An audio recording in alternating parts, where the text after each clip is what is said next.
Bien, hermanos, les invito a que por favor tomen asiento y abran sus Biblias y vamos a leer en Éxodo capítulo 21,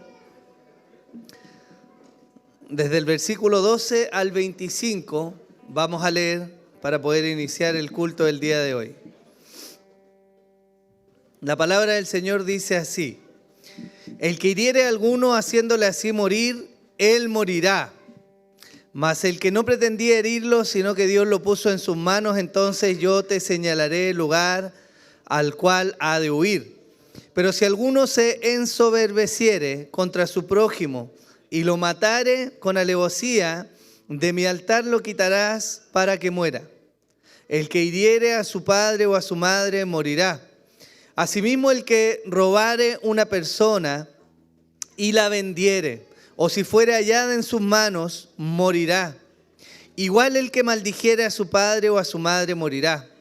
Además, si algunos riñeren y uno hiriere a su prójimo con piedra o con puño, y éste muriere, pero no cayere en cama, si se levantare y anduviere fuera de su báculo, entonces será absuelto el que lo hirió. Solamente le satisfará por lo que estuvo sin trabajar y hará que le curen.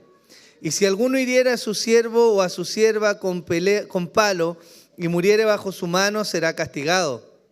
Mas si sobreviviere por un día o dos, no será castigado porque es de su propiedad. Si algunos riñeren e hirieren a mujer embarazada y ésta abortare, pero sin haber muerte, serán penados conforme a los que impusiere el marido de la mujer y juzgaren los jueces.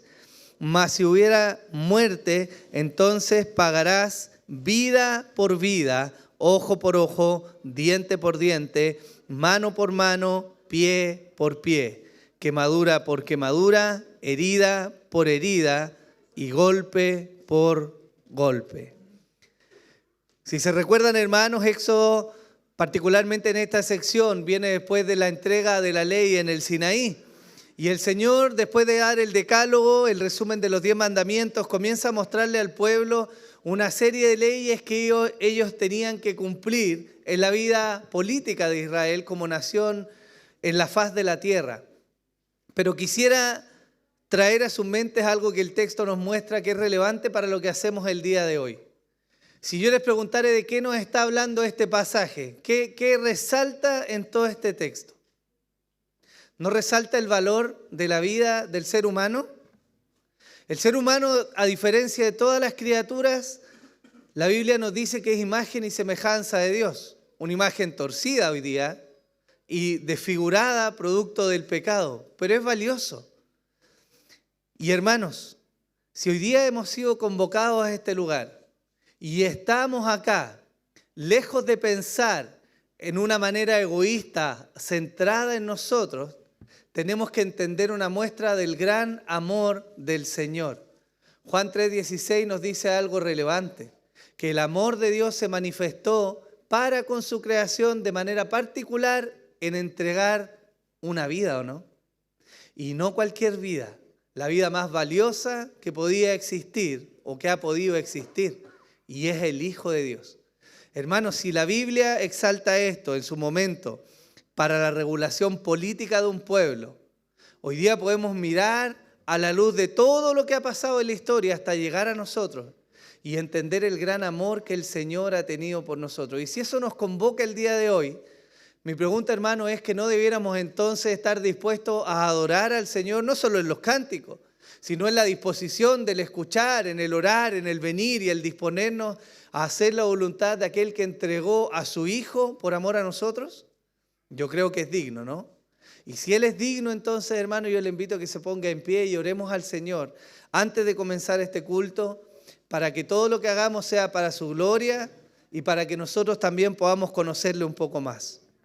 Señor, queremos orar en esta mañana y queremos reconocer que tú eres nuestro Dios, tú eres nuestro Señor. Estamos en pie hoy delante de ti solamente porque tuviste gracia y tuviste misericordia de nosotros y entregaste la vida más valiosa, la de tu Hijo, Señor, para que nosotros hoy día pudiéramos estar de pie acá. Señor, y queremos reconocer esto, Señor, porque qué bueno hay en nosotros que pudiéramos dar por nosotros mismos. Señor, pero es tu gracia en nosotros. Y queremos adorarte y alabarte, Señor. Queremos reconocer que tú eres nuestro Dios y que hoy día se reúne tu pueblo, Señor, aquel que te ama, el que está agradecido, Señor, de haber sido salvado y rescatado por ti. Así que te ruego, Señor, que ordenes nuestra mente, que nos ayudes, Señor, a disponer nuestra mente en este momento, en aquello que es lo más importante del día de hoy, que es mirarte a ti, es reconocerte, es adorarte, es exaltarte, es rendir, Señor, la gratitud de nuestro corazón por la obra que tú has hecho. Señor, ayúdanos y dirígenos, Señor, para que este culto sea para la gloria tuya y la edificación de tu iglesia. Oramos en el nombre de Jesús. Amén y amén. Vamos a cantar al Señor, hermanos.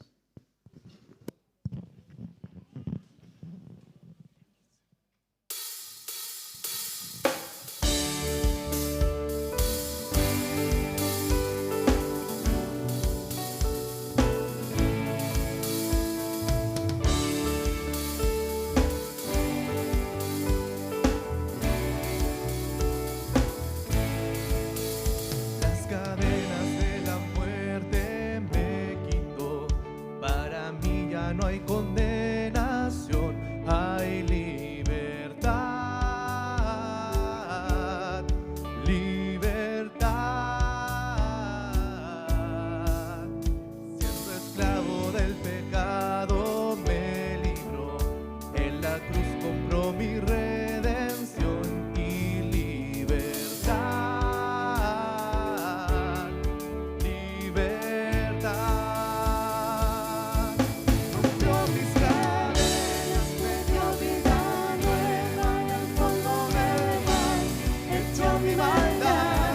Lavó mis pecados y me ha perdonado. Solo en el nombre de Jesús hay libertad.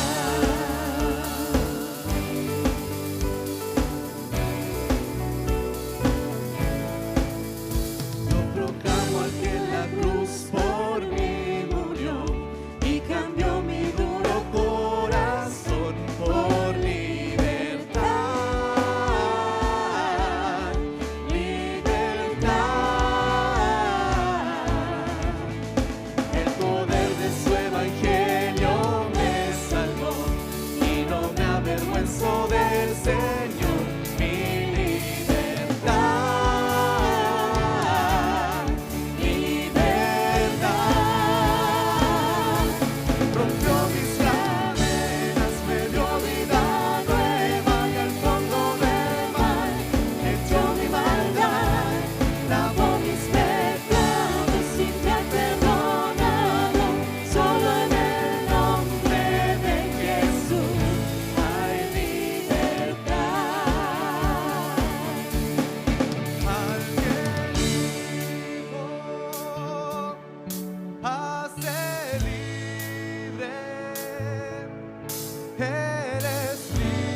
tesoro sin igual.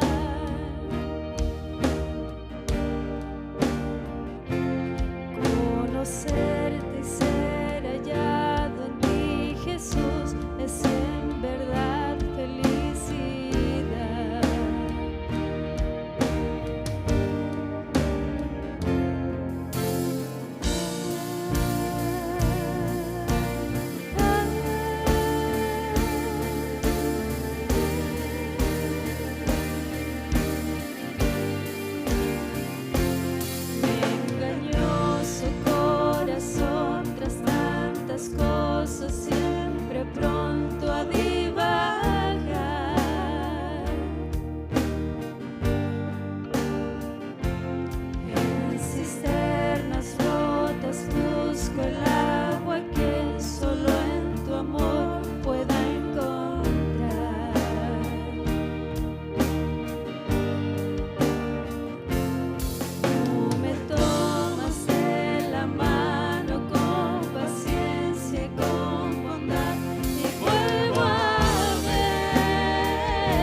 Muy buenos días, hermanos, nuevamente para quienes no he saludado, que el Señor les bendiga.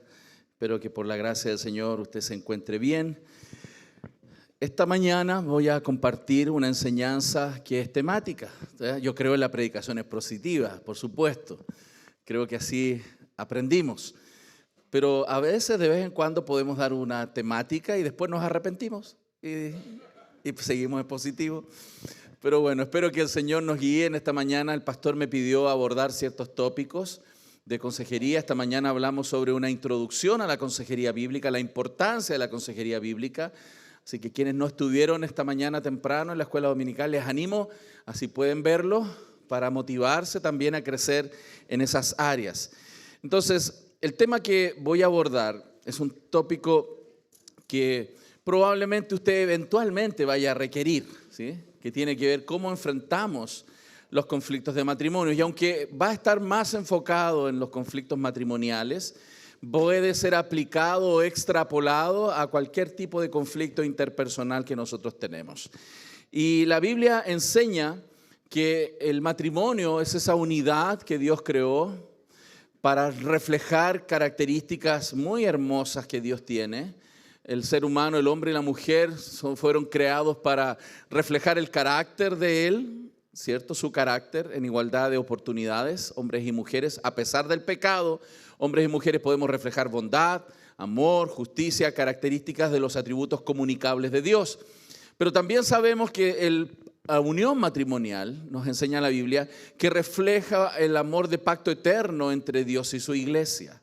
Entonces, dado que Dios persigue ciertos propósitos con el matrimonio y que no son primordialmente los propósitos que a veces nosotros los seres humanos creemos que tiene el matrimonio, espero que esta enseñanza nos ayude a entender un poco con claridad y precisión qué es el matrimonio, por qué Dios lo dio, pero también cómo abordamos una realidad que probablemente vivimos en este momento o viviremos o ya no vivimos por alguna circunstancia, pero podemos ayudar a otros que sí pueden enfrentar problemas de matrimonio. Quiero llevarlos un poco a Génesis al principio y pensar ese momento en la historia de la humanidad donde no existía el pecado, no estaba manifiesto, pero Adán y Eva estaban creados. Y quiero que piensen un poco en ese día a día de ese hombre y esa mujer sin pecado. ¿Se imaginan un momento en la historia donde el hombre y la mujer no pelean? Cuesta imaginárselo. Parece ciencia ficción, ¿cierto? Pero hermano, hubo un momento en la historia de la humanidad donde el hombre y la mujer no discutían, no peleaban. ¿Por qué no peleaban? Primero, porque el pecado no estaba en sus corazones, no tenían una inclinación a pecar. Y por supuesto eso los llevaba a que ese hombre y esa mujer, sin la realidad del pecado aún, tenían un solo propósito cada día, que era honrar al Señor. O sea, no eran tus planes y mis planes, no eran tus gustos y mis gustos. No es a tu manera o a mi manera. No, era a la manera de Dios, los gustos de Dios, los propósitos de Dios, los que movía a ese hombre y esa mujer. Y eso evidentemente era un paraíso. Y eso es, hermanos, una realidad que los seres humanos sí experimentamos. Hoy estamos bien lejos de ese momento, ¿no? Y a lo largo de la historia hemos visto cómo las diferencias entre hombres y mujeres han traído tanto dolor y sufrimiento a los seres humanos. No solo a aquellos que componen el matrimonio directamente, sino también a su descendencia. Porque los desafíos o las luchas, los conflictos que hombres y mujeres tenemos afectan a nuestros hijos, lo quieras o no, lo aceptes o no. Y eso marca muchas veces, no determina, pero marca muchas veces la vida de muchos hijos por muchos años. Entonces, enfrentar los conflictos matrimoniales es un tema importante en la santificación de los cristianos. Porque la unidad matrimonial es la unidad más importante que Dios ha creado dentro del marco de la iglesia. El matrimonio es importante. Dios creó a la humanidad. La palabra hombre en la primera línea se puede traducir como humanidad, porque es la palabra Adam en el hebreo, que puede ser traducida como varón, pero también como humanidad. ¿Por qué una mejor traducción sería humanidad? Porque sabemos en el contexto que inmediatamente hace la distinción entre hombre, varón y hembra. Entonces la primera frase es, y Dios creó a la humanidad a su imagen, a imagen de Dios lo creó, varón y hembra los creó. Esto es importante porque no solo el hombre es creado a imagen de Dios, sino también la mujer. Dicho eso, a pesar de esa creación perfecta, a través de los años hemos visto los conflictos. Los conflictos son reales. Todos los que estamos casados lo hemos vivido, lo viviremos si te casas, porque es una realidad. Somos diferentes y eso lleva muchas veces a conflictos. No, las diferencias, como dije esta mañana, no es la causa del conflicto. El que seamos diferentes es parte de la realidad creada. Qué bueno que somos diferentes. Yo no podría vivir con otro Arturo. Sería terrible. Entonces, qué bueno que somos diferentes. Entonces, eso es uno de los elementos. Pero claro, los conflictos suceden. Lo que yo voy a decir, algunos ejemplos, no es porque esté pensando en alguien en particular, ¿eh? Por si acaso, a pesar de que fui pastor 20 años aquí o 16 años aquí. Bueno, un marido se molesta con su mujer porque tarda demasiado en arreglarse. A veces pasa. Una esposa se enfada con su marido porque no recoge la ropa sucia. Un marido compra una cierta herramienta, un artículo caro, pero que la mujer cree que no era necesario comprarlo.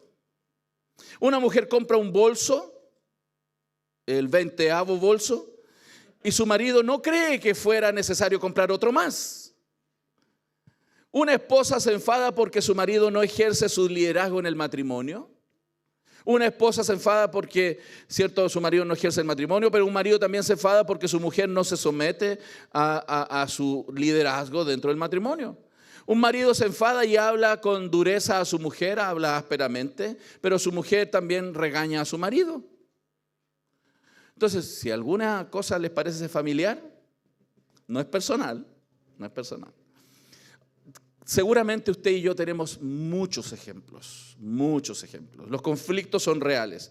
Pero quiero que tengan en su mente una idea que es muy importante, que un desacuerdo no necesariamente tiene que ser un conflicto.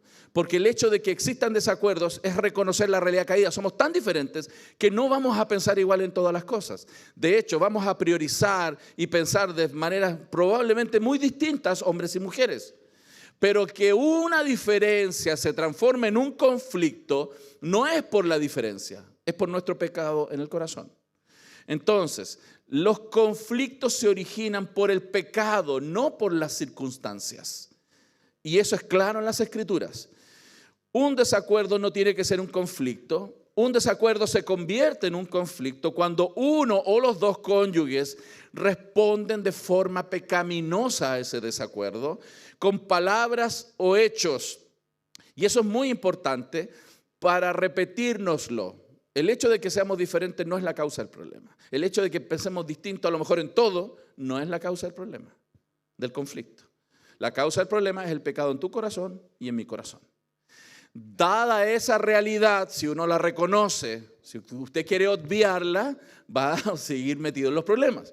Pero si usted reconoce que el problema de que usted pelee entre ustedes y en torno específicamente en el matrimonio, es porque hay pecado en nuestro corazón. Esa es la causa del problema. No es que ella es problemática o ella tiene una manera de pensar que no concuerda conmigo. Siempre va a pensar distinto a ti en muchas cosas. El punto no es ese. El punto es el pecado en tu corazón. O sea, cómo respondemos a esas diferencias o desacuerdos. Entonces, para abordar los conflictos en matrimonio, voy a hablar de varios puntos, varios tips, por decirlo de alguna manera más común. Primero es reconocer que el pecado es el que provoca el conflicto, y vamos a ir a la Biblia en eso. Luego, el mandato bíblico es que cada uno se ocupe de su propio pecado. Ese es el énfasis en la Escritura. Esto es importante porque no hay ningún versículo en la Biblia que priorice que yo atienda el pecado de otro antes del mío. Más la tendencia común es que yo estoy más preocupado de lo que los otros hacen que de mi propia vida. Pero la Biblia no hay ningún énfasis en ese sentido. El énfasis está en mi propio corazón primero y luego en el del otro. Entonces, el intercambio de la prioridad aumenta los conflictos. No lo digo porque la Biblia lo enseña solamente, lo vi durante todos los años de pastorado y en mi propio matrimonio. Tercero, tenemos que perdonar, aprender a perdonar. Debido a que somos pecadores y ofendemos, la Biblia dice muchas veces, si no aprendo a perdonar, me voy a amargar. Voy a arruinar mis relaciones humanas. Porque si usted no aprende a perdonar muchas veces, porque muchas veces nos ofendemos, usted va a arruinar su matrimonio. y va a arruinar toda relación. Porque el perdón es absolutamente necesario y tenemos que vivirlo y practicarlo activamente. Porque el perdón es parte de lo necesario en una realidad caída. Cuarto, vuelve a caminar en el Espíritu. Las dos personas que conforman el matrimonio, y en particular toda familia cristiana, debemos aprender a caminar en el Espíritu, y vamos a hablar de eso. Quinto, confiesa tu pecado a tu cónyuge y busca perdón. Sexto, si es necesario, reprende con amor a tu cónyuge por su pecado y asegúrate de que se trate de un pecado, no porque es tu gusto, no tu preferencia.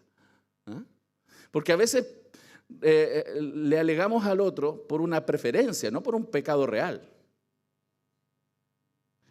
Y vamos entonces, ¿les gusta este tema o no? Espérense, ¿creen que es necesario? ¿Sí? Ok, no pensé que a lo mejor era cambiar el tema, quizás ustedes están súper bien. ¿No? Bueno, vamos entonces a hablar de esto primero. Reconocer que el pecado es el que provoca el conflicto. Entonces, la Biblia es clara en mostrarnos que la raíz o la causa de las peleas, de las riñas entre nosotros, son las pasiones que están en nuestro corazón. Este texto seguro es conocido por ustedes, mas quiero explorarlo otra vez. Dice, ¿de dónde vienen las guerras y los pleitos entre vosotros? ¿Quieres saber por qué ustedes pelean? Aquí está. ¿No es de vuestras pasiones las cuales combaten en vuestros miembros? Es decir, hay ciertas pasiones en nosotros que nos llevan generalmente a pelear entre nosotros. Y la primera que aparece ahí, ¿qué dice? Codiciáis. Y una hermana dice, yo no soy codicioso, pastor, no soy codicioso, yo no amo el dinero. Espérate, la codicia no es solo por el dinero. La codicia, codiciar algo, es desear algo apasionadamente, muy fuertemente, a tal punto que se transforma en un pecado. Tú puedes desear algo bueno, pero lo deseas tanto que estás dispuesto a pecar por conseguirlo. La codicia no es solo en temas monetarios, sino en cualquier deseo sobre cualquier cosa. Está mal que un hombre que eventualmente trabajó todo el día y estuvo cansado, tuvo muchos problemas en el trabajo, quiera llegar a su casa y comer un plato de comida tranquilo. ¿Está mal desearlo? No, ¿cierto? Pero puede desearlo tanto que si no se le da, puede responder pecaminosamente dado que no está. Entonces la circunstancia no es el problema, es cómo responde. No está mal desearlo, pero podemos desear tanto ciertas cosas que estamos dispuestos a pecar por conseguirlo. Eso es lo que el texto está diciendo. ¿Está mal que una esposa quiera que su esposo sea cariñoso? Digan las hermanas, dijeron, no está mal, hermanas, no está mal que el esposo la trate con amor, que sea cariñoso, que sea condescendiente, que la eleve y la honre y todo lo que la Biblia nos anima, pero usted puede desearlo tanto que responde pecaminosamente cuando eso no está. Y puede manipular y mentir para conseguir sus propósitos. Y puede bajar la cortina y decir, mantener distancia porque no recibo lo que yo codicio. Porque la codicia es un deseo que puede llegar a ser lícito, puede ser lícito, pero puede ser tan fuerte que si yo estoy dispuesto a pecar por conseguirlo. ¿Está mal que una esposa desee que su esposo le apoye en las labores domésticas? ¿Está mal? No, claro que no. Pero puede desearlo tanto que si no los hace, ándale. Chucky. Entonces, el problema no son las diferencias de opinión, no son las preferencias o gustos o deseos que eventualmente podamos tener. Sí, pueden haber codicias pecaminosas desde la raíz, sí, podemos desear cosas pecaminosas y eso está mal de partida. Pero muchas veces los cristianos deseamos cosas razonables, pero las deseamos tan fuerte y codiciosamente que estamos dispuestos a pecar por conseguirlo. Por eso dice aquí da un ejemplo extremo. Codiciáis y no tenéis, matáis y ardéis de envidia. Una persona solo por la codicia puede desear tanto algo, puede desear tanto el teléfono de otro que puede asesinarlo por tener el teléfono. Espérense, usted dice, no, yo no haría eso, pero eres capaz de ofender a tu cónyuge cuando no te da lo que tú quieres. ¿O no? Eso es codicia de tu corazón. Es lo mismo, solo que no corrió sangre. Pero a veces pensamos que las palabras son menos dañinas que una puñalada. Seguimos. Pregunto, un conflicto, imagínate en un conflicto, ¿sueles pensar que la culpa la tiene otra persona? ¿Te pasa o no? Cuando hay un problema, lo primero que se te viene, ¿quién tiene la culpa? ¿Tú o los demás? Generalmente la culpa no la tengo yo. Para muestra un botón. Ayer íbamos a una conferencia con mi esposa, saliendo a una hora que un poquito, no bien, estábamos bien, súper bien en la hora. Y avanzamos desde la casa de mi madre 15, 20 minutos hacia la carretera y me llama mi mamá, se te quedó la mochila. Se quedó la mochila. Ok, mi corazón, ¿qué salió de aquí? ¿Dónde está el responsable? Hay que asesinar a ese responsable. Y yo decía, el responsable no soy yo. Las circunstancias, mi esposa que no me recordó, mi mamá que no vio la mochila antes. Pero ¿quién era el responsable? Yo. Lo vi el otro día, mi mamá. La llave del auto. ¿Dónde está la llave? Edgardo, la llave. Y ella dejó las llaves colgadas en un lugar.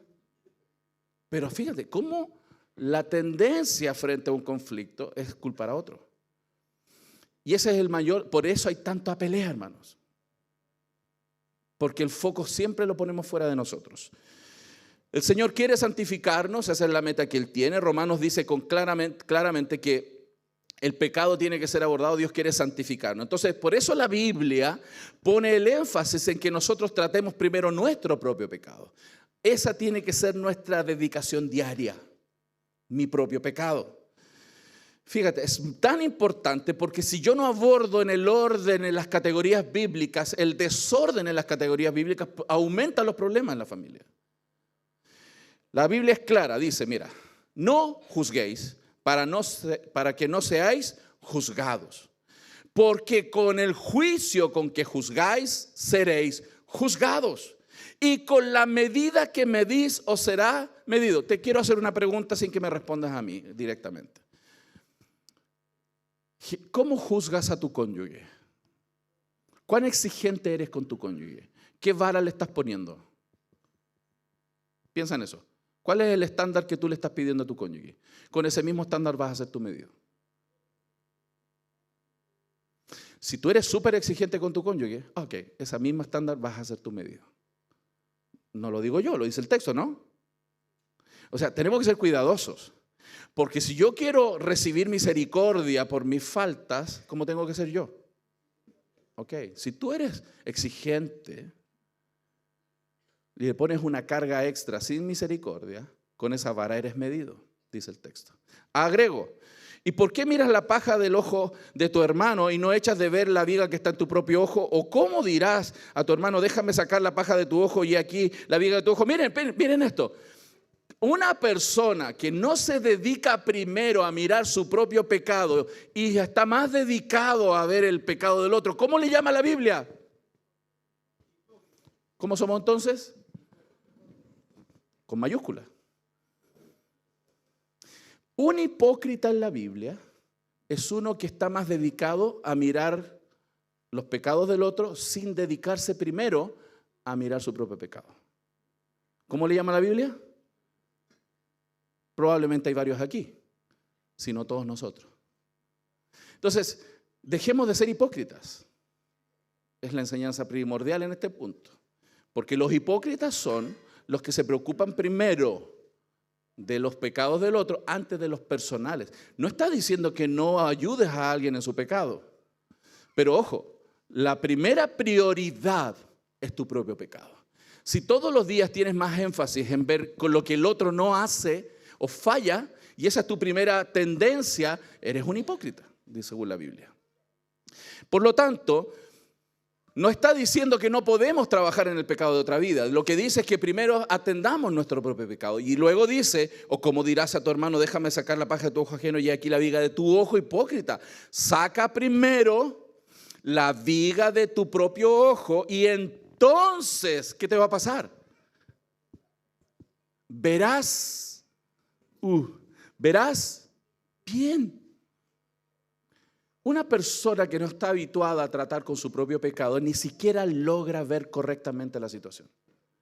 Porque cuando uno es muy orgulloso y se cree no pecador, no mucho más santo que el que vive al lado con uno, tiene una percepción errada de la realidad. Y la evaluación que hace del problema del otro está dañada, está distorsionada. Lo ve a él miserable y uno no. Pero cuando uno ve bien y cuando uno está más dedicado a ver la viga de su ojo, uno se ve tan miserable que el prisma para ver al que tengo al lado cambia absolutamente. Por eso los que tienen muchos problemas matrimoniales es porque su orgullo está por las nubes, en el techo. Y eso está arruinando el matrimonio. Puro orgullo. Porque están la hipocresía y el orgullo. Porque no están dedicados a ver su propio pecado y creen que el otro es el que está falto. Aquí voy a decir una tesis, hermano. Esto es una tesis, no está comprobado. Solo es una tendencia que yo he observado en muchas iglesias donde he enseñado. No sé por qué pasa esto. No lo sé. Usted me puede ayudar a entenderlo. No sé por qué en casi todas las iglesias donde yo he ido, he lanzado esta pregunta o este escenario y las personas han confirmado. Quizás aquí no, porque a lo mejor el nivel de santidad aquí está más elevado.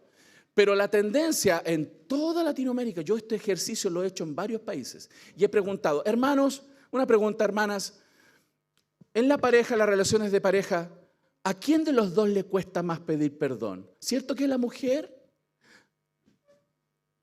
Y las hermanas, sí. Las mujeres no piden casi nunca perdón. No sé aquí.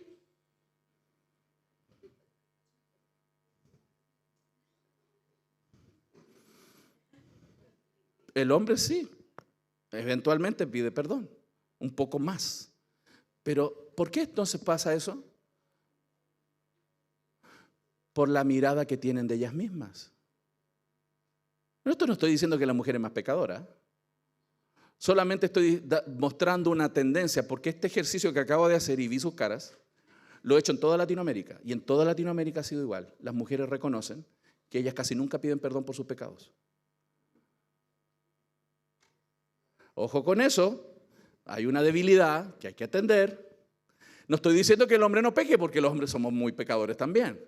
El punto es, ¿cuánto ejercicio dinámico diario estoy haciendo para observar más mi propio pecado que el pecado del que duerme conmigo? Yo sé, los hombres también somos pecadores. Solo quiero atender ese punto porque para mí, en mi experiencia, ha sido una tendencia y la he corroborado nuevamente por sus propias caras. Esto, no estoy diciendo que es una norma, pero hay una tendencia. Y eso sería bueno estudiarlo. Voy a hacer hasta un estudio de estadístico. Ok, pregunto, ¿a quién miras primero? ¿A ti o a tu cónyuge cuando hay un problema? Yo me expuse y me di cuenta. Yo vi mi propio corazón reaccionando cuando se me quedó la mochila ayer. Yo andaba buscando un culpable. Y el culpable lo encontré en el retrovisor.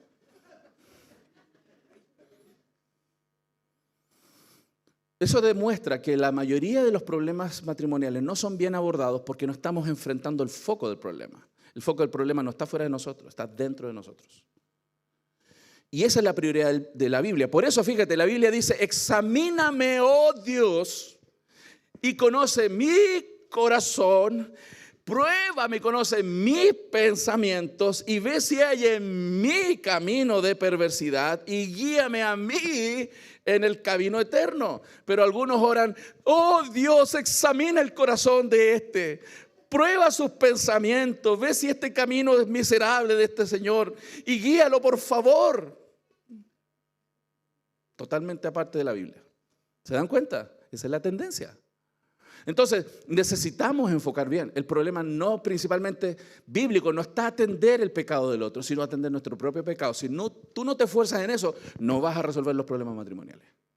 O se van a agravar, en muchos casos terminan separados, hermano, porque no tratan los conflictos. La raíz del conflicto. Creen que la negociación colectiva es la solución. Esa transaccional, ¿no? Tú das esto, yo doy esto y llegamos a una... por conveniencia transaccional, no para glorificar al Señor ni santificar nuestras almas. Sigo. Por eso el arrepentimiento es muy importante. Pablo vio arrepentimiento genuino. Les quiero animar a que estudien la segunda carta a Corintios capítulo 7, donde ahí se muestra un arrepentimiento genuino. Pablo escribe una carta confrontando a la iglesia de Corintios, que era una iglesia con muchos problemas, pecadores, ¿no? Pero se mostraban muchas áreas. Pablo escribe una segunda carta que no sabemos dónde está, no se encontró esa segunda carta. Los teólogos dicen que segunda de Corintios nuestra es una tercera carta, y creo que sí, pero la tercera carta hace referencia a una carta que él escribió duramente para confrontar el pecado de los corintios. Pero esa carta fue muy buena, porque a pesar de que fue dura, causó algo hermoso en esa iglesia. Se arrepintieron. Y para nosotros abordar nuestros conflictos, si yo estoy más enfrentado a mi propio pecado, voy a llegar a algo glorioso que sucede en los cristianos. Hermoso, que es el arrepentimiento por nuestros propios pecados. No hay cosa más hermosa en la Biblia que aprendamos a arrepentirnos de nuestros pecados y que la gracia del Evangelio restaure nuestras almas y nuestras vidas y nos cambie. Porque cuando nosotros confesamos nuestros pecados, Dios, que es fiel y justo, Él nos perdona, pero la Biblia dice que también nos limpia de toda maldad. Y esa es la maravilla del Evangelio. El Evangelio no es solo para predicarle a otros, el Evangelio tiene que obrar en mi vida. Por lo tanto, aquí vemos un ejemplo. Ahora me gozo no porque hayáis sido contristados por la carta que les mandó, sino porque fuisteis contristados para arrepentimiento, no remordimiento. Porque habéis sido contristados según Dios, para que ninguna pérdida padecieseis por nuestra parte. Porque la tristeza que es según Dios produce arrepentimiento. Hermanos, si usted no está continuamente frente al espejo de la palabra y no está doliéndose por su propio pecado, usted no está viviendo el Evangelio. Puede estar viviendo una linda tradición evangélica, pero no el Evangelio. Si usted no está frente al espejo de la palabra, mirando sus propios pecados y doliéndose por su propio pecado, no está viviendo a Cristo en su corazón. Porque esa es la gloria del Evangelio, que Cristo nos perdona y nos restaura en el arrepentimiento y la fe. Y esa es la prioridad.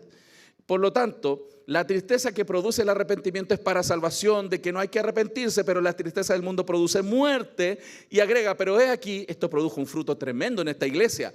Esto mismo de que hayáis sido contristados según Dios, ¿qué solicitud produjo en vosotros? ¿Qué defensa? ¿Qué indignación? ¿Qué temor? ¿Qué ardiente afecto? ¿Qué celo? ¿Qué vindicación? En todos habéis mostrado limpios en este asunto. Ellos antes culpaban a otros, pasaban por alto el pecado, ahora tenían celo por la vida santa de manera personal. ¿Qué albergas en tu corazón? Si en su corazón hay amargura en su relación matrimonial, si en su corazón hay falta de perdón, tiene que arrepentirse. Porque eso está dañándole y dañando a su entorno. Y espérate, no solo te va a afectar a ti, va a afectar a tus hijos. Y no solo a tus hijos, también a tus nietos. Porque como lo que nosotros vamos sembrando a la siguiente generación va a seguir a la tercera, cuando tus hijos crezcan. Si ellos no son guiados con el modelo bíblico lo mejor posible, van a aprender a reaccionar a los problemas como tú reaccionabas. Por eso es tan importante el arrepentimiento y por eso es tan necesario el perdón. Tercer punto. Dado que pecamos unos con otros, tenemos que aprender a perdonarnos y a habituarnos en eso. ¿Sí? Una pregunta, ¿consideras que la falta de perdón es un pecado? Muchos no lo consideran pecaminoso. Creen que, bueno, si total me dañaron. La no respuesta bíblica al pecado de otros es un pecado delante del Señor porque Dios nos manda a perdonar. Y hay muchos creyentes caminando por la vida con su conciencia ya cauterizada, creyendo que pueden seguir viviendo sin responder a ese llamado. El perdón es bíblico, el perdón es una demanda del Señor para nosotros, es un aspecto importante dentro de la vida de los creyentes. El perdón consiste en esa idea, y aquí voy a ir rápido porque por razones de tiempo voy a pasar rápido en el perdón, pero quiero poner algunos puntos importantes. El perdón es algo real, necesario. Dios nos ha perdonado y nos perdona en Cristo todo el tiempo. Nuestro perdón también es algo que está ahí en la Biblia y debe ser abordado, pero el perdón tiene una manera. Miren lo que dice Colosenses: soportándonos unos a otros y perdonándonos unos a otros si alguno tuviere queja contra otro. ¿Hay alguien que tenga queja contra otro? No levante la mano, yo sé que sí. Si usted tiene queja contra otro por lo que le hizo, si usted tiene una queja contra otro por lo que le hizo, ¿qué dice el Señor? Y por favor sea humilde. De la manera que Cristo perdonó, así también hacedlo vosotros. Hay una manera. Lamentablemente demasiado Frank Sinatra en la iglesia, my way, a su manera. Y no es a tu manera. No es a tu manera. Es a la manera de Cristo. Por eso hay que estudiar la manera. Si tú no sabes cuál es la manera de Cristo, a lo mejor por eso estás fallando. No es por rebeldía, ¿no? Pero hay una manera en la cual Cristo perdonó y necesitamos analizarla. El perdón es muy importante y Dios nos perdonó en Cristo de cierta manera y Cristo nos perdona de cierta manera. Y esa manera es la que tenemos que repetir. Y esto es relevante. Entonces, una de las cosas elementales dentro del concepto del perdón es que cuando nosotros perdonamos a alguien, al menos tenemos que tomar con esa persona 3 compromisos. 3 compromisos que son parte de la manera de Dios. El primer compromiso del perdón es que le decimos: no te haré recordar, no te voy a recordar este pecado otra vez, a menos que sea absolutamente necesario para tu bien. Es decir, no vuelvo a sacar el pasado y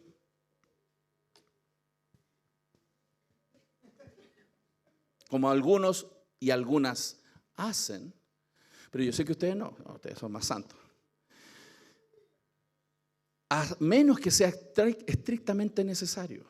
Sí, porque a veces es necesario recordar el pasado. Por ejemplo, si una persona está teniendo cierta conducta que en el pasado le trajo mucha destrucción en un aspecto de su vida, el recordarle que esas acciones van a volver a producir nefastas consecuencias, es muy bueno recordárselo. No lo estoy recordando para joderle la vida, se lo estoy recordando porque se va a destruir otra vez. Entonces, si es estrictamente necesario, se lo puedo recordar. Pero no porque yo quiero sentirme bien y pegarle su puñaladita, ¿no? Su toque. Entonces, el primer compromiso de que alguien perdona es decir: yo no te lo voy a volver a recordar, te perdono. No lo voy a volver a recordar, a menos que sea estrictamente necesario para tu bien. Segundo compromiso de alguien que perdona: no lo voy a mencionar a nadie más, a menos que sea absolutamente necesario para tu bien. No a mis amiguis, no. Porque hay algunos que son así. Y a sus amiguitos. O sea, usted está dispuesto a chismear, porque eso es chisme, ¿no? Hablar de una persona cuando esa persona no está al frente. Eso es chismear. Entonces, hay muchas cristianas y cristianos que son chismosos hablando con otros de los problemas que tienen en su familia, salvo que sea para consejería. Eso es chisme. Y algunas se acostumbran a eso. ¿Y usted cree que Dios no la está mirando? Ellas creen que Dios no las mira, que Dios no los mira. Dios sabe que está chismeando. Imagínate. Entonces, es importante entender que si yo perdono, no menciono a nadie más el problema, salvo que sea estrictamente necesario. ¿Cuándo es necesario? La Biblia lo dice, Mateo 18. Si la persona es rebelde, no quiere arrepentirse de su pecado, puede traer un testigo. Le cuento a alguien y vamos y le animamos a cambiar. Y si no quiere entender, le decimos hasta la iglesia. Este es el problema. Si hay una persona que no quiere perdonar, podemos llegar hasta decirle a la iglesia que la persona es rebelde y no quiere perdonar.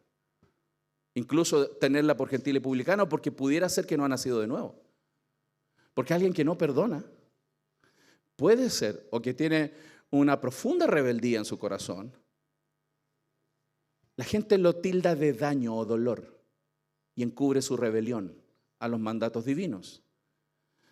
O que no ha nacido de nuevo. Y no hay terceras lecturas en ese punto, ojo con eso. Esto es importante. Y tercero, no permitiré que mi mente more en el problema pasado. Voy a dejar atrás. Entonces, las emociones, las sensaciones que son importantes, Dios las valora, no son la guía primordial a la hora de pedir perdón. Las emociones deberían ser la consecuencia de actuar de manera bíblica. Con el tiempo lo que sentimos se alinea. Lo digo porque más de alguna vez escuché, es que yo voy a perdonar cuando sienta perdonar. Eso no es de la Biblia, ¿no? Eso es probablemente de la psicología. Hermanos, los sentimientos no guían nuestras acciones. Presionan nuestras acciones, sí, mas no deberían guiarlas. El perdón, yo perdono porque el Señor me ha perdonado. Y esa es la razón. John MacArthur, me gusta cómo él plantea este punto, dice, aquellos que perdonan incluso cuando es difícil encontrarán invariablemente que las emociones apropiadas llegarán. Amad a vuestros enemigos, haced bien a los que os aborrecen, bendecid a los que os maldicen, orad por los que os vituperan, dijo Jesús. Esas son todas acciones voluntarias, deliberadas y racionales. Si yo amo a mi enemigo, hago bien al que me aborrece, bendigo al que me maldice y oro por los que me vituperan, esa es una decisión racional, no emocional.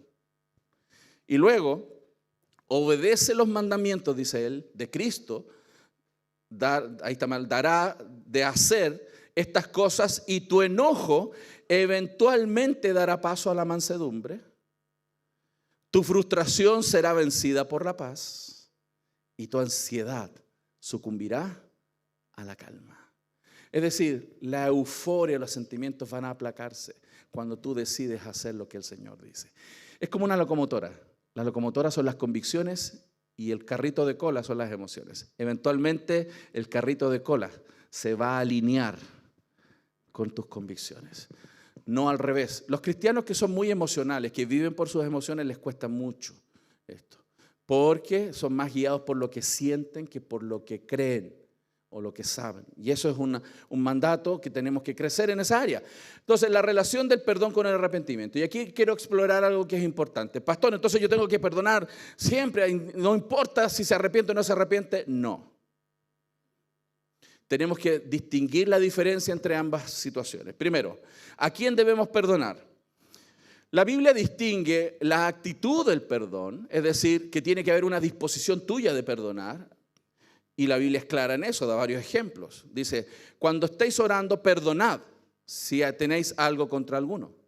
O sea, aunque la persona no esté presente, se haya arrepentido o no se ha arrepentido, ¿qué tienes que hacer tú en tu corazón? Perdonar ya. Luego trato el punto con la persona, pero yo ya decidí perdonar. Esa es una decisión actitudinal frente a algo que voy a explicar.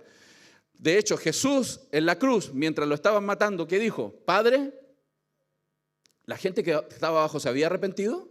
No. O sea, no importa se arrepientan o no se arrepientan, yo decido perdonar basado en lo que Cristo me perdonó a mí. Esa es la primera fase de la cual Dios te hace responsable. Si tú no decides perdonar ahora ya, en base a lo que Cristo te perdonó, estás en rebelión.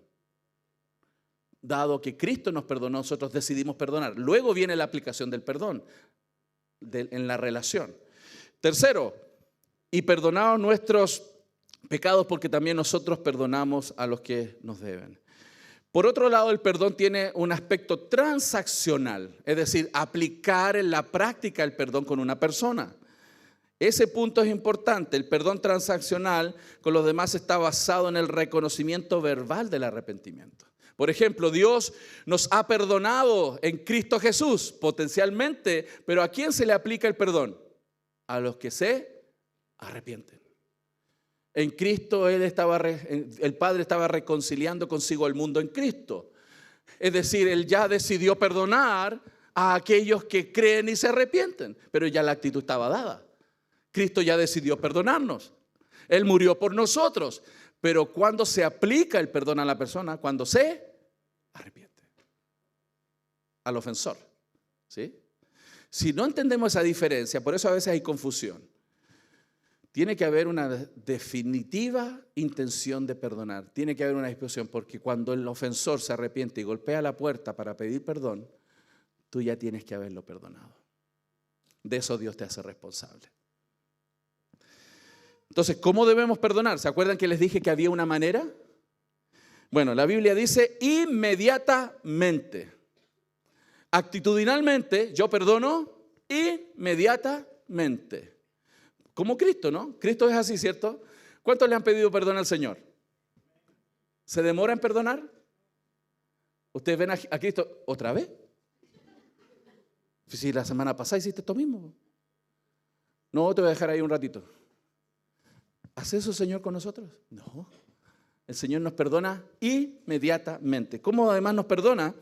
Repetidamente. ¿Cuántas veces te ha perdonado el Señor? Ok, de esa misma manera tú perdonas a tu cónyuge. No sé cuánto suma, pero debe ser harto. ¿Cierto? Si yo no perdono inmediatamente y no lo hago repetidamente, no lo estoy haciendo a la manera del Señor. Porque hay una manera. ¿Se acuerdan de la Escritura? Es inmediatamente y es repetidamente. ¿Y qué más dice la Biblia? Generosamente. Generosamente. Con una actitud generosa. ¿Ya otra vez te voy a perdonar? No, ¿cómo eso? Como que ya te suelto una gota, toma. No, el Señor no es así. El Señor tiene una manera de perdonarnos. Generosa. Amplia entrada tenemos al trono de la gracia. Amplia entrada, libre. Esa es la actitud de un pecador que reconoce sus pecados. ¿Por qué nos cuesta tanto perdonar? Porque no tenemos la costumbre de estar frente al espejo, viendo nuestros propios pecados. ¿Sí? Yo lo he dicho otras veces aquí, ¿no? Y qué bueno que hoy día pasaron por el espejo en la mañana, ¿cierto? Todo, qué bueno, si no esto sería terrible aquí. Imaginen, la mansión siniestra sería este lugar. Qué bueno que tenemos espejo en casa, pues hermano. Porque el espejo nos sirve para mirarnos nuestros pecados. Una persona que no está habituada espiritualmente hablando a mirarse en el espejo, no está consciente de cuán pecador es y por lo tanto no va a estar tan dispuesto a perdonar.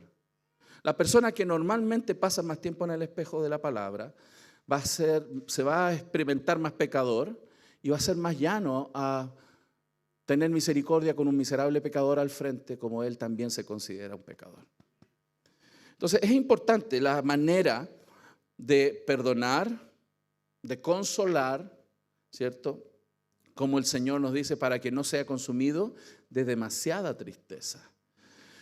Entonces, 4 razones de peso por las que no debemos perdonar transaccionalmente, a menos que el ofensor se arrepienta. Ya hablé de que el ofendido tiene que perdonar a la manera de Cristo, actitudinalmente. Ahora, ¿cómo aplicamos cuando no deberíamos aplicar el perdón transaccional? 4 razones por qué no debemos aplicar transaccionalmente el perdón. Es porque hay 4 cosas que son riesgosas. Una de ellas, el perdón sin arrepentimiento, primero, no es bíblico. O sea, nunca otorgamos el perdón transaccional si la persona no se arrepiente. Yo estoy dispuesto totalmente a perdonar, pero la persona tiene que arrepentirse. Porque si lo hago y le digo, ya, si total no es nada, si ya te perdono. O ya cambié de actitud de nuevo y nunca se arrepintió de su pecado. Eso no es bíblico. O sea, tú puedes decidir pasar por alto una ofensa, sí. Pero si eso es una costumbre, eso no es bíblico. Si las personas no se están arrepintiendo de sus pecados, están haciendo un muy flaco favor a la persona. El perdón sin arrepentimiento crea un riesgo moral. Si una persona ofensora no está reconociendo sus pecados, esa persona va a estar más propensa a seguir pecando. Porque nunca hay un pare. Entonces mal acostumbro. Es lo que le pasa a los padres con los hijos en la crianza. Los papás dicen, es que esto es niñería, es niño. Espérate, está pecando. Pero sí, un niño. Si ese niño llega al cielo a los 10 años, anticipadamente por alguna razón que Dios decidió, como lo enseña muy bien, me gusta el libro Los pecados de los hombres jóvenes que vende Herencia Libre de aquí de la iglesia. Ese libro de Corey dice, muchos padres, dice, la niñez y la juventud es la etapa de la vida donde hay más vanidad y pecados no confesados.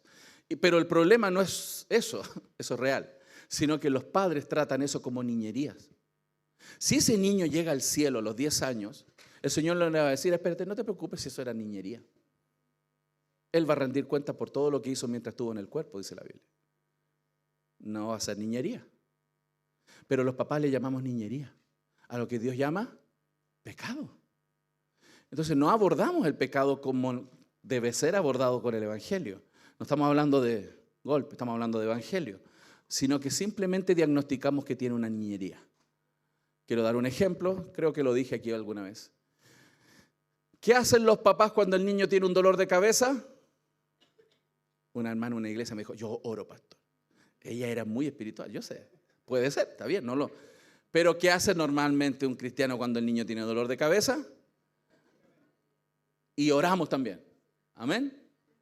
Que se caiga el cielo si no es así. No nos conviene. Ok. ¿Qué hacemos cuando tiene el niño un dolor de cabeza? Le damos un paracetamol, por ejemplo, ¿no? ¿Por qué le doy un paracetamol, que es un remedio relativamente fácil de conseguir, económico, simple? Es porque él tiene solo un dolor de cabeza, ¿cierto? Hay una reacción proporcional a lo que yo creo que tiene, ¿cierto? Mi diagnóstico es un dolor de cabeza, entonces necesita un. Ok, ¿qué tal si el diagnóstico es un cáncer terminal? ¿Voy a ir por un paracetamol? ¿Por qué? Porque el problema es otro, ¿cierto? Ese es el punto. Muchos papás creen que sus hijos tienen solo un dolor de cabeza de comportamiento, pero tienen un cáncer terminal que se llama pecado. Y tratan el pecado como si fuera un dolor de cabeza, con paracetamol.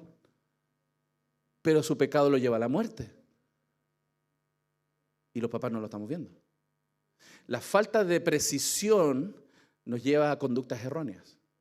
Entonces, lo mismo sucede cuando no estoy abordando el pecado de alguien. Si alguien no se está arrepintiendo por sus pecados, yo siempre estoy pasando por alto. Primero, puedo ser un cristiano súper espiritual, está muy bien, estoy perdonando bien, actitudinalmente, pero no estoy ayudando a esa persona a arrepentirse y necesita ayuda.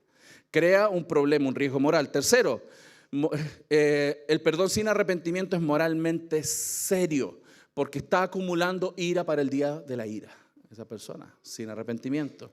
Y cuarto, el perdón sin arrepentimiento degenera fácilmente en el perdón terapéutico. El perdón terapéutico es una corriente de la psicología, pero que la iglesia también ha abordado. Esa idea es que tienes que perdonar para sentirte bien, para sacarte la mochila que tienes encima, para que tú te sientas libre. Eso no es de la Biblia, hermanos. Ese perdón, yo voy a perdonar para yo estar bien en paz conmigo mismo. ¿De dónde sacaste eso? ¿De la Biblia? Eso no está en la Biblia. Nadie debe perdonar para sentirse bien consigo mismo y que su alma esté más tranquila. ¿Por qué perdonamos? Porque Cristo me perdonó. Esa es la razón por la cual perdonamos, porque yo soy otro pecador miserable que Dios ha perdonado y por eso perdono, no para sentirme bien. Entonces la gente tiene a veces esa práctica de perdono para él sentirse bien. Aquí no hay problema. Todas esas tendencias son erróneas. No debemos perdonar si no hay un arrepentimiento. Y ahora el arrepentimiento tiene sus necesidades, ¿no? El camino de la libertad, ¿no? En este punto, el ofensor debe confesar sus pecados, debe dirigirlo a los involucrados, sus pecados del corazón a Dios, a las personas también les pide perdón y también tiene que ser una confesión que no tenga el sí pero. ¿Han visto eso? Sí, me arrepiento de mis pecados, pero tú espérate. ¿Han visto esas cosas en algunas comedias por ahí, en las telenovelas? La persona reconoce, pero se está hundiendo, pero le tiene que agarrar el tobillo al otro y hundirlo también. Así somos de miserables. Un ofensor que se arrepiente no es sí, pero reconoce su pecado y deja en las manos del Señor el arrepentimiento del otro. Si no está buscando excusas para minimizar su falta. Nada de sí, pero es reconocer nuestras faltas. Habrá tiempo para sacar nuestra viga y luego ayudar al otro a sacar la paja en el ojo ajeno. Debe reconocer concretamente sus actitudes y acciones pecaminosas. Debe reconocer el daño o consecuencia ocasionada cuando se arrepiente. Algunas personas dicen, sí, vengo aquí porque fallé. ¿Fallé? ¿Pecaste? ¿En qué pecaste? Reconoce sus faltas. Todo. Si tú no exploras tu corazón, si no estás acostumbrado a tu corazón, generalmente decimos perdón porque no lo hice bien. pero tú pecaste contra el Señor, contra el otro. Y hay categorías bíblicas que nos ayudan a ver la magnitud de nuestros pecados. Por eso muchos cristianos no logran realmente un arrepentimiento genuino, porque no están mirando bien qué se ha hecho. Se generaliza muchísimo en esta área. Debe aceptar las consecuencias, dispuestos a que sus actos reciban su debida paga, ejemplo, como el hijo pródigo. Eventualmente, si hay una consecuencia, el que se arrepiente realmente dice, ok, no voy a alegar, yo lo merezco. F, conlleva un cambio en el comportamiento e intenciones. Hermano, esto te va a servir no solo entre el matrimonio, observa tus hijos. ¿Cómo se arrepienten ellos? ¿Se arrepienten realmente de lo que han hecho? Porque si ellos no se están arrepintiendo de sus actos bíblicamente, Dios no está obrando en sus corazones. Necesitas llevarlos al Evangelio para que reconozcan sus pecados, confiesen sus pecados y reciban la gracia de Cristo. Si ellos no reciben esa gracia de Cristo, hermanos, están en un camino erróneo.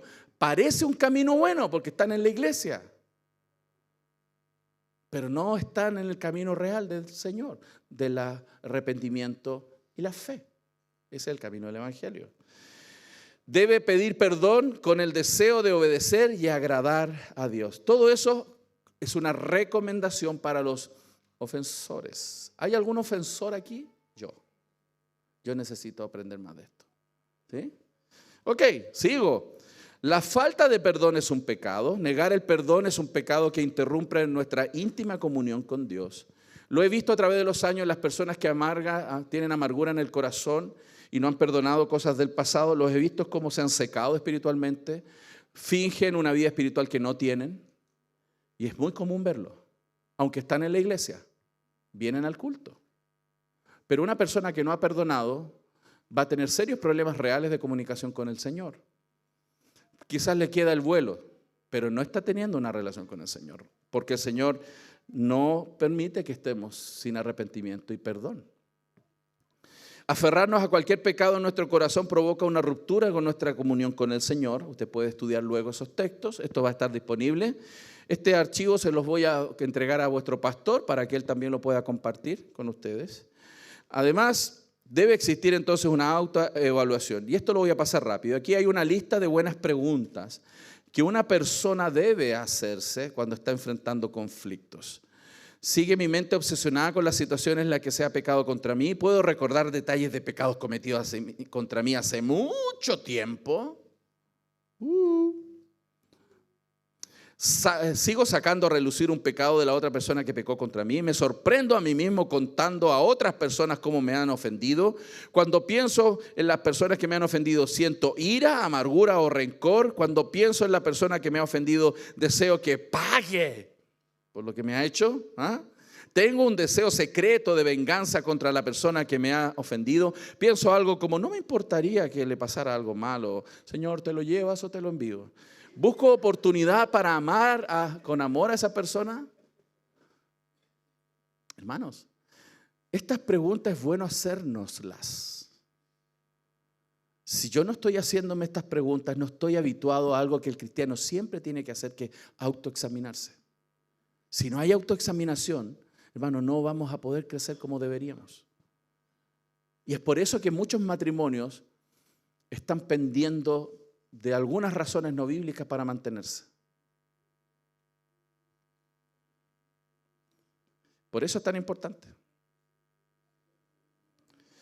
Dios nos manda a un perdón ilimitado. De hecho, ¿se acuerdan que Pedro le preguntó hasta 7? ¿Se acuerdan que él le dijo? Señor, tengo que perdonar a mi hermano hasta 7. Jesús le voló la cabeza. No, hasta 7 no, hasta 70 veces 7. En ese contexto era enorme, sin fin. La verdad es que elegimos no perdonar. Mateo 18, les animo a estudiarlo, la parábola del siervo injusto. En realidad la parábola nos muestra que las personas no perdonan porque no quieren, no porque no pueden. Es una mentira creer que tú no puedes, tú no quieres. Perdonar significa negarnos a vivir en el momento, perdonar significa negarnos a vivir en el momento de la ofensa pasada. Los cristianos deben reflejar siempre el perdón de Dios porque han experimentado ese mismo perdón. Y pregunto, ¿le estás negando el perdón a tu cónyuge? Entonces, ¿cuál es la forma en que enfrentamos esto? Los cristianos tienen que confesar sus pecados. primordialmente atender nuestro propio pecado antes de hablar con el otro, antes de ayudar al otro y caminar en el Espíritu. Hermanos, mira lo que dice la Biblia. ¿Cómo tiene que vivir un cristiano? Con Cristo estoy juntamente crucificado, ya no vivo yo, más vive Cristo en mí. Y lo que ahora vivo en la carne, lo vivo en la fe del Hijo de Dios, el cual me amó y se entregó a sí mismo por mí. Un cristiano debe vivir no en base a lo que siente o piensa, aunque siente y piensa, porque la Biblia dice que tiene que considerarse a sí mismo muerto, sino que ahora debe vivir en base a lo que Dios piensa, en base a lo que la Biblia dice, lo que Cristo dice y hace y haría. Es decir, es una autonegación, una muerte y una nueva vida en Cristo, que se va a manifestar poco a poco con el fruto del Espíritu. Imagínense, más el fruto del Espíritu, ¿cuál es? Amor, ¿se lo saben? Amor, gozo, paz, paciencia, benignidad, ¿sí?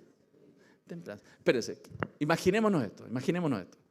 Un matrimonio donde el hombre y la mujer están llenos del Espíritu. Imagínense, el hombre y la mujer llenos de amor. El hombre y la mujer llenos de paz, llenos de gozo, llenos de paciencia, llenos de benignidad, llenos de bondad, llenos de fe, llenos de mansedumbre, llenos de templanza. Yo quiero vivir ahí. Me encantaría vivir en esa casa, hermano. Porque si hay un hombre y una mujer que viven así, los hijos querrían vivir así. Por eso muchos hijos ya no quieren vivir en nuestras casas.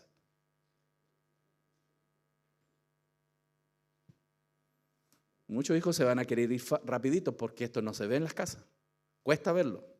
Pero si de verdad un hombre y una mujer en un hogar estuvieran llenos de esto, hermanos, cualquiera que... por favor, adópteme. Yo me voy a vivir con usted. Si cada uno de nosotros se empeñara en caminar en el Espíritu, hermanos, tu hogar sería increíble.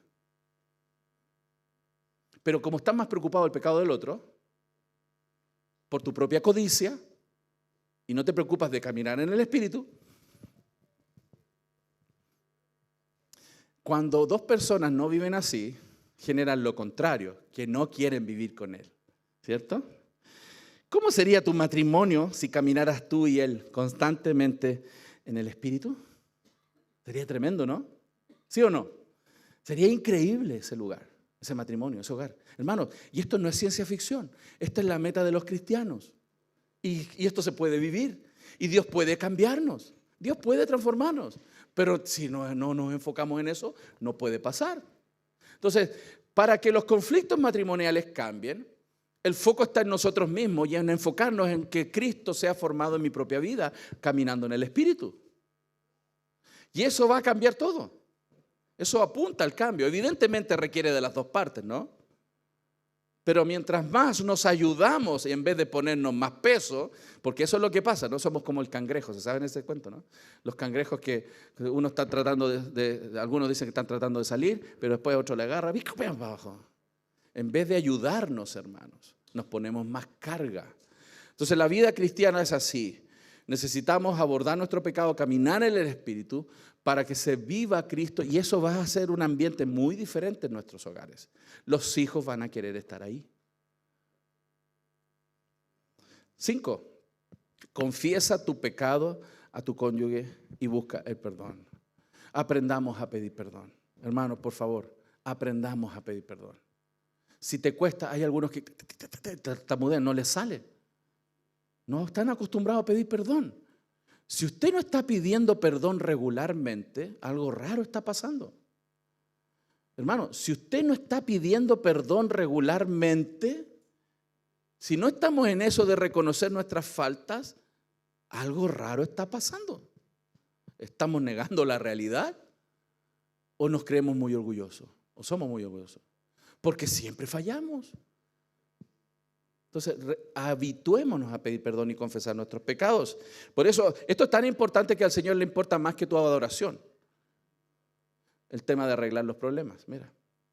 Por tanto, si traes tu ofrenda al altar y allí te acuerdas que tu hermano tiene algo contra ti, deja allí tu ofrenda delante del altar y anda.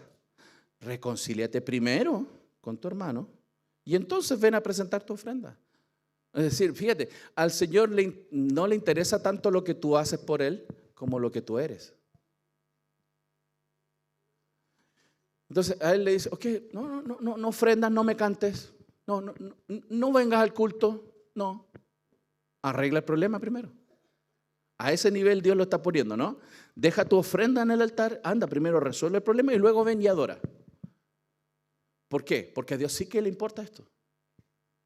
La pregunta es si tú lo estás valorando como el Señor lo valora. Los problemas entre nosotros, interpersonales, y primordialmente los problemas matrimoniales, no están ajenos al mandato de Dios de vivir en paz con todos.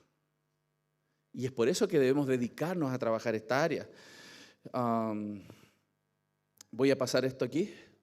Entonces, una pregunta para nosotros esta mañana. ¿Somos reacios a pedir perdón? Yo quiero animarles, hermano. A pesar de que yo pongo énfasis y digo algunas cosas un poco chistosas a veces para que no se me duerman. Hermanos, el énfasis es claro. La tendencia en nosotros no es esta. Por eso está el mandato. Si fuera fácil, el Señor no lo repetiría tantas veces. El Señor repite muchas veces esta necesidad del perdón y da muchos ejemplos. Jesús hasta les contó una historia, la parábola del siervo injusto, ¿no? Del rey. Hasta con historietas nos grafica las cosas. Porque para el Señor sí que es importante restaurar las relaciones. Y a veces cargamos toda la responsabilidad en el otro. Es que el otro no quiere, el otro no hace. Ok, ¿cuál ha sido tu trabajo aquí? Quizás lo estás haciendo, gloria al Señor. Y eso está muy bien. Y si tú estás haciendo algo en esa dirección, te animo a que continúes porque a su tiempo segarás. Pero si alguien no lo está haciendo, lo que va a cosechar no es bendición, va a cosechar más problemas dentro de su relación. Al punto que algunos pueden llegar a una tensión de ruptura grande, que lo he observado en la vida pastoral.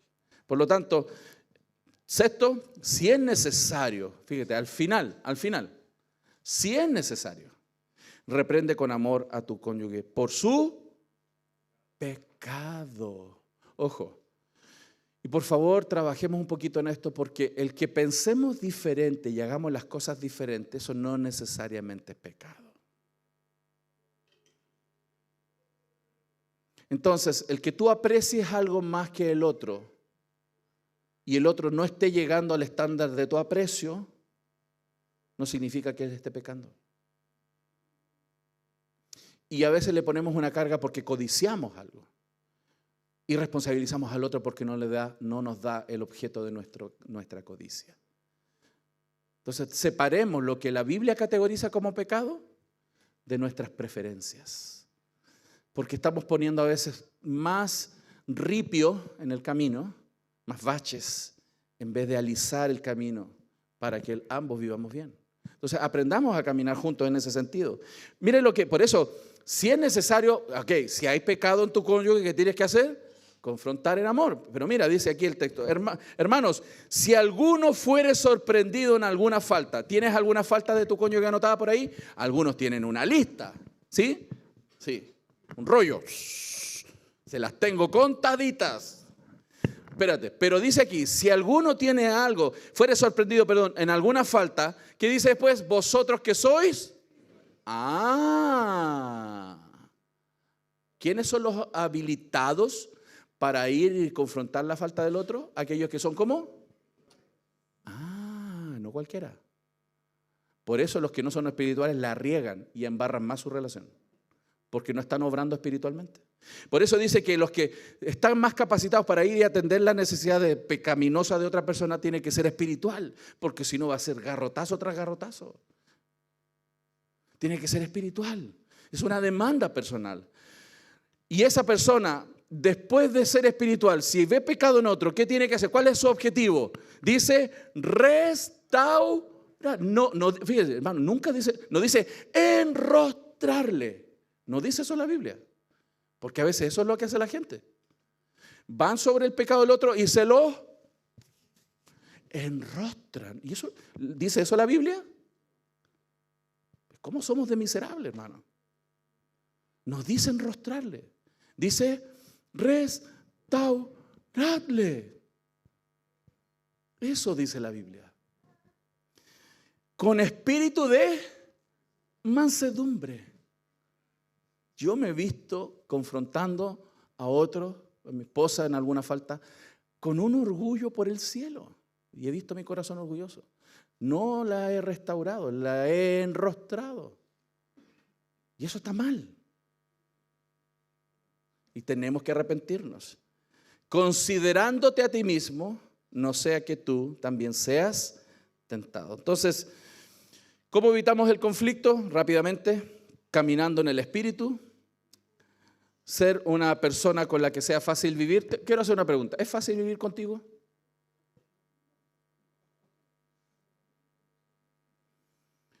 ¿Es fácil vivir contigo? ¿Es fácil vivir contigo? ¿Es fácil vivir contigo? Porque fíjate, ¿por qué lo digo? Porque quiero ser cuidadoso con lo que voy a decir para que no me malentiendan. Si no es fácil vivir contigo, sería extraño entonces, sería posible que esa persona que vive contigo decida ya no vivir más contigo. Yo no lo validaría nunca, salvo contadas excepciones, pero entendería por qué pasó. Si no es fácil vivir contigo, que él se busque a otra, entendería por qué pasó. No lo justificaría, es pecado. Si ella te abandona a ti, entendería por qué pasó. No lo justifico, pero entendería por qué. Porque no es fácil vivir contigo. Entonces, ojo, porque en vez de ayudar a otro, le estoy poniendo más peso. Y si tú eres difícil vivir contigo, tienes que trabajar en tu carácter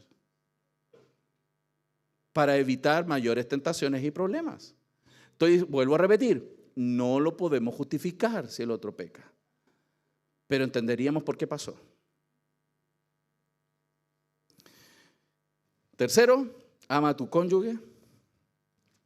¿Sí? Ame a su cónyuge con el amor bíblico.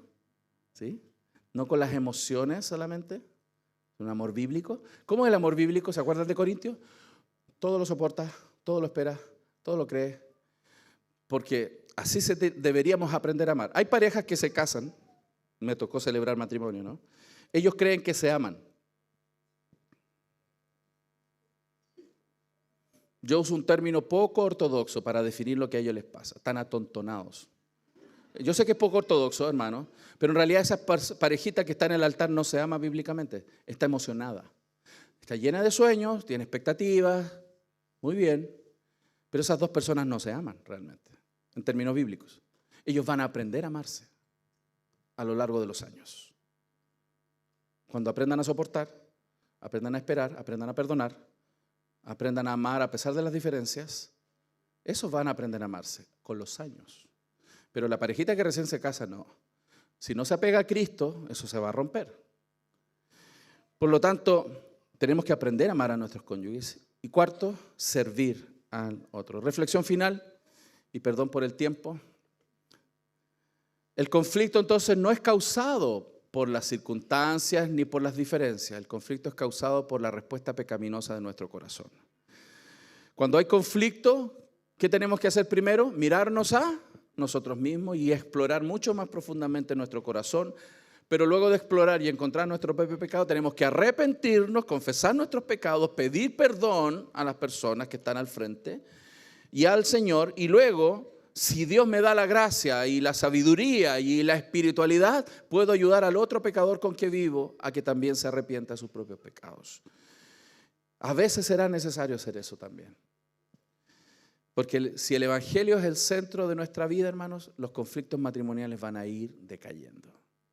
Y la gracia y la paz de Dios en nuestros corazones se va a notar. Nuestros hijos van a querer vivir ahí. Y no salir arrancando a la primera oportunidad que tengan a alguien que les diga, vente conmigo. Lo digo porque yo lo he visto.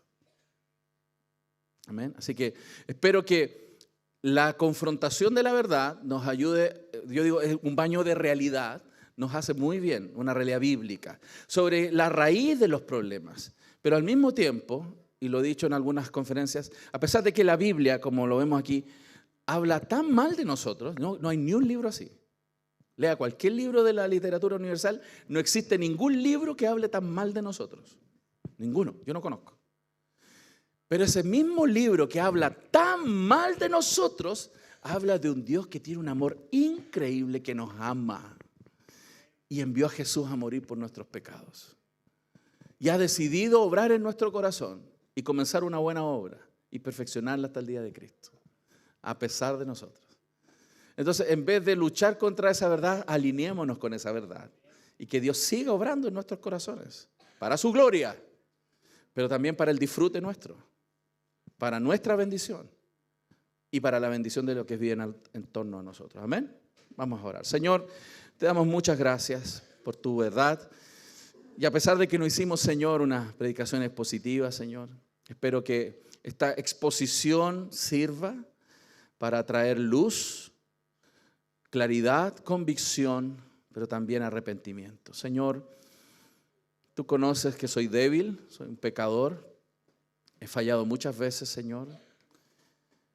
Y tú usas a personas imperfectas para que tu palabra perfecta sea predicada, para que efectivamente la gloria sea totalmente tuya y no de aquel que está exponiendo. Señor, oro por esta preciosa iglesia, la cual amo entrañablemente, Señor, y te pido que tu gracia, tu fe, tu misericordia esté sobre cada uno de aquellos que participan y sirven aquí, Señor. Oro por su pastor, por Jonathan, por Natalia. Fortaléceles y cada líder, hombre y mujer, Señor, que sirve en tu iglesia. Padre, bendíceles. Dales gracias, Señor, para seguir cuidando las almas de aquellos que sufren. Oramos en el nombre de Jesús. Amén. Amén.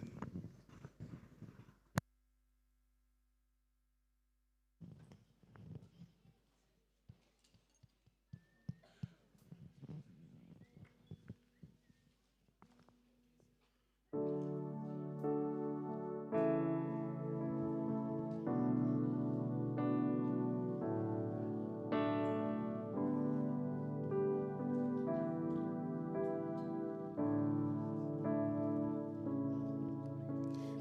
alma cansada y turbada, sin luz en la senda andarás. Al Salvador mira y vive del mundo la luz en su paz. Fija tus ojos en Cristo, tan lleno de gracia y amor.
Vamos a orar para terminar nuestro culto, hermanos. Amado Señor, te alabamos, Padre, por este tiempo que hemos podido reunirnos, Señor, como hermanos, para alabarte y bendecir tu santo nombre, escuchar, Señor, la predicación de tu palabra, Padre. Te damos gracias por esta oportunidad que tenemos por medio de Cristo, que dio su vida en la cruz, Señor, para limpiarnos de todo pecado y librarnos de toda maldad. Esperamos que haya sido de un olor grato y fragante para ti, Señor. Y le rogamos, Señor, que también usted sea con nuestros hermanos que están con problemas de salud en esta hora, Señor. Que tu bendición sea sobre ellos y le traigas un nuevo aliento a sus vidas para enfrentar estas enfermedades que están viviendo, Señor. Bendígalos, protéjalos, Señor, en el nombre de Cristo nuestro Salvador. Y también guíenos a nuestros hogares para que podamos llegar sin ningún problema, Señor. Gracias nuevamente, Padre, en el nombre de Cristo nuestro Señor. Amén.